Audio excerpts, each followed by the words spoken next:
Hello everyone, আসসালামু আলাইকুম। কেমন আছো তোমরা সবাই? আমি আলহামদুলিল্লাহ ভালো আছি। তো প্রতিদিনের মতো আজকে আরেকটি ভিডিও নিয়ে চলে আসলাম। সারাদিন কি করছি না করছি এগুলো। তো সকালে ঘুম থেকে উঠে দেখি এদিকে বিরিয়ানি রান্না হচ্ছে। কেন জানি না আজকে হঠাৎ করে উঠে বিরিয়ানি আর পায়েস হচ্ছে। তো আমি একটু বেলা করে ঘুম থেকে উঠছি, তো উঠে দেখে রান্না হচ্ছে। তো একটা কারণ তো অবশ্যই আছে, যাই হোক আস্তে আস্তে বলি।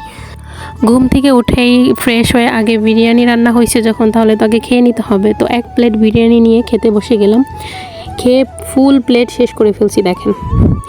যাই হোক, বিরিয়ানি খেয়ে তারপর বেরিয়ে পড়লাম একটু একটা কাজের জন্যই। আসলে আমার একটা ওকে কি বলে ভাগ্নি, বোনের মেয়ে। ও ইন্টার ফার্স্ট ইয়ার নতুন ভর্তি হয়েছে এইখানে কলেজে। মানে এই কলেজটা আমাদের এই বাসা থেকে কাছে, আর ওদের বাড়ি থেকে অনেকটা দূরে। তো হোস্টেলে থাকে, তো ওর সাথে দেখা করতে গেলাম। এই জন্যই সকালে রান্না করা, ওর জন্য খাবার নিয়ে গেলাম। তো এই তো ফার্স্ট টাইম এই কলেজে আমি অনেকবার আসছি, আমার এক্সামও হয়েছিল এখানে, বাট এই হোস্টেলে আসা হয়নি।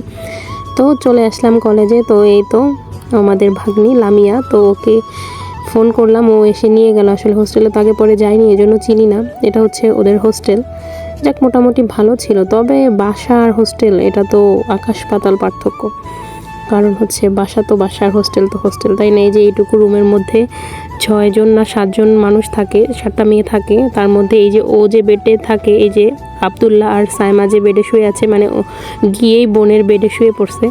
তো ওই বেডে ওরা 2টো মেয়ে থাকে, ও থাকে আর একটা মেয়ে থাকে। তো এভাবে আসলে পড়াশোনা এমনই, কষ্ট করে থাকতে হয়, কিচ্ছু করার নেই। জীবনে বড় কিছু হইতে হইলে তো এরকম একটু একটু স্যাক্রিফাইস তো করতেই হবে। তো ওখানে গেলাম, আসলে গিয়ে ওকে আগে বললাম যে তুই আগে খেয়ে নে, কারণ ও দুপুরে থেকে ওদের হোস্টেল থেকে খাবার নেয়নি, কারণ আমরা বলে দিছিলাম যে খাবার নিয়ে আসবো, এই জন্য। তো এখানেও খেয়ে নিল।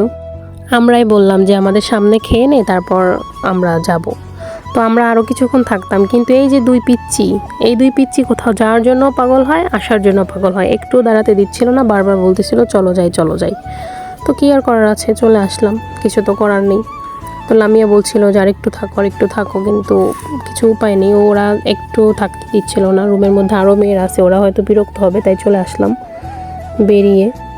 তো এই তো লামিয়া চলে যাচ্ছে, আমরা বাসার দিকে চলে আসবো, বের হয়েছি। তো এখানে বের হয়ে আব্দুল্লাহ বলল কদবেল খাবে। এটাকে আমাদের এখানে কদবেল বলি আমরা, আমি জানি না কে কোথায় কি বলে। ফলটা টক হয়, এটার মধ্যে বিট লবণ, লঙ্কার গুঁড়ো এগুলো দিয়ে মাখিয়ে দেয়, ভালোই লাগে খেতে, আমার খুব প্রিয়। তো কদবেল কিনলাম, তারপর বেলপুরি কিনলাম। বেলপুরিকেও আসলে জানি না কোথায় কি বলে, আমরা এখানে বেলপুরি বলি। এটা দুপুর টাইম ছিল, তাই এখানে দাঁড়িয়ে খাওয়া যাচ্ছিল না, প্রচুর গরম ছিল, রোদ ছিল। এই জন্য হোস্টেলে আবার দেখা করার একটা টাইম আছে, এই জন্য দুপুরবেলা যেতে হলো। আবার দুপুরে খাবার নিয়ে যাওয়া হয়েছিল না, এই জন্য।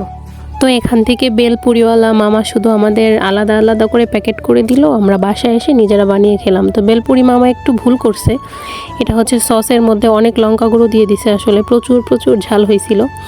আমাদের তো প্রবলেম হয়নি, কিন্তু এই যে 2টো বাচ্চা, সাইমা তো খায়নি, বাট আব্দুল্লাহ মুখে দিয়েই ওর ফেসের অবস্থা পুরো চেঞ্জ হয়ে গেছে, কারণ প্রচুর ঝাল ছিল।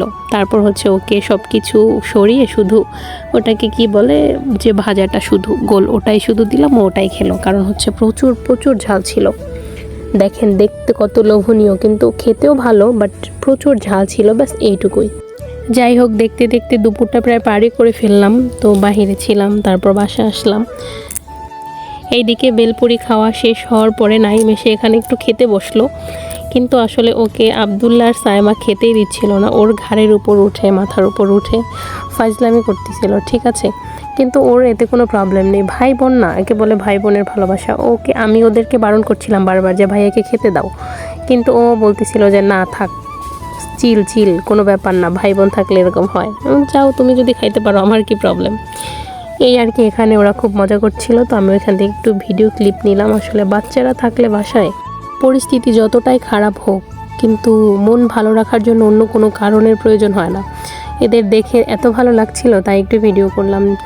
এই তো যাই হোক, এটা করতে করতে প্রায় দিনই পার করে দিলাম। বিকেলবেলা আমাদের পাশের বাড়িতে একটা মিলাদ হয়েছিল না কিছু একটা, তো ওখান থেকে খিচুড়ি দিছিল। তারপর আব্দুল্লার মা বানিয়েছিল চপ, এগুলো খেলাম। খেয়ে দিয়ে রাতে একটু পায়েস খেয়ে ঘুমিয়ে পড়লাম। তো ভিডিওটা আজকে এখানে শেষ করছি। আল্লাহ হাফেজ।